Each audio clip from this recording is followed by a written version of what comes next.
Salam, hörmətli həmkarlarım. Biz indi sizinlə birlikdə Volşebnik Çernila, yəni sihirli qələm alətindən istifadə qaydası ilə tanış olacağıq. Burada gördüyümüz kimi artıq bir flip chartımız hazırdır və bu flip chartın üzərində gəlin baxaq görək sihirli qələm alətindən necə istifadə olunur. Görsək, sihirli qələm aləti həm bizim alətlər panelimizdə var, həm də sihirli qələm aləti instrumenti bölməsindən daxil olub, sihirli qələm alətini, yəni Volşebnik Çernila alətini istifadə etmək olar. Bunun üçün qələmi buradan götürmək kifayətdir. Üzərində vurmaqla tutaq ki, belə bir tapşırığı yerinə yetirəcəyik. Aşağıdakı ifadələrin hansı dövlətə məxsus olduğunu şagirdlər tapdıqdan sonra onun üzərindəki sual işarəsini pozmaqla cavablarının doğruluğunu yoxlama imkanları var. Gəlin baxaq. Gördüyümüz kimi biz sual işarəsini silirik və o getdi. Altında isə artıq cavabımız hazır formada verilib. Bəs biz bunu necə edirik? Bunun üçün gəlin yoxlayaq. Mən növbəti bir flip chart vərəqi açacağam və həmin flip chart vərəqində bunun hansı qaydada olmasını göstərəcəm. Flip chartımız gördüyümüz kimi ağ rəngdə bir flip chartdır. Biz indi flip chartımıza hər hansısa bir şəkilini, fiqurunu və s. yerləşdirə bilərik. Şəkil yerləşdirmək üçün multimedia bölməsinə daxil olmalıyıq. Multimediyadan gəlirik, kompüterimizin yaddaşında olan hər hansısa bir şəkili seçə bilərik. Deyək ki, Azərbaycanın xəritəsini yerləşdirək flip chartımıza. Xəritəmiz yerləşdirir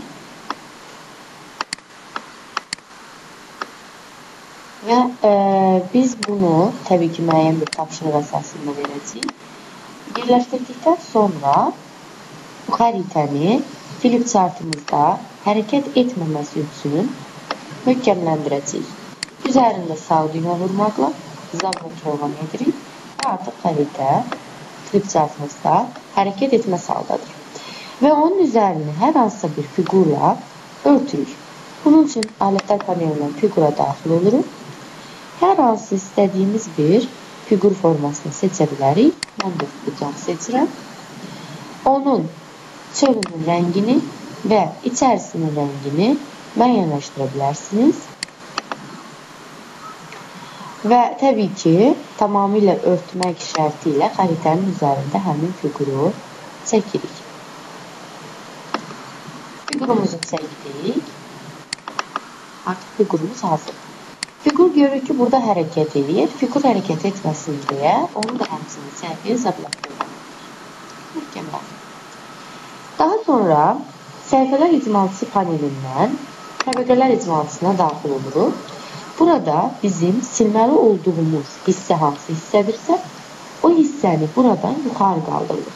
Yəni, sredni sloyda yox, bizim fiqurumuz ən üstdə olduğu və silinməli olan obyekt olduğu üçün onu vermə sloya qaldırılır. Birləşdirdik burada. Və indi biz artıq tapşırığımızı yerinə yetirə bilərik. Təbii, şagirdə hər hansısa bir tapşırıq verildikdən sonra deyək ki, Azərbaycanın xəritəsi ilə bağlı tapşırıq şagirdlərə verildi.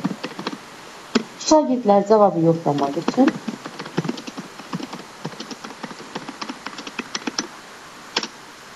fiquru pozmalıdırlar. Gəlin pozaq. Yenə buradan alətlər panelindən, eləcə də instrumentidən biz sihirli qələm alətini götürə bilərik. Sihirli qələm alətini götürməklə biz onu poza bilərik. Pozduqdan sonra isə görürük ki, altından xəritə görsənir. Belə çox sadə bir qaydada sihirli qələm alətindən dərslərimizdə istifadə edə bilərik.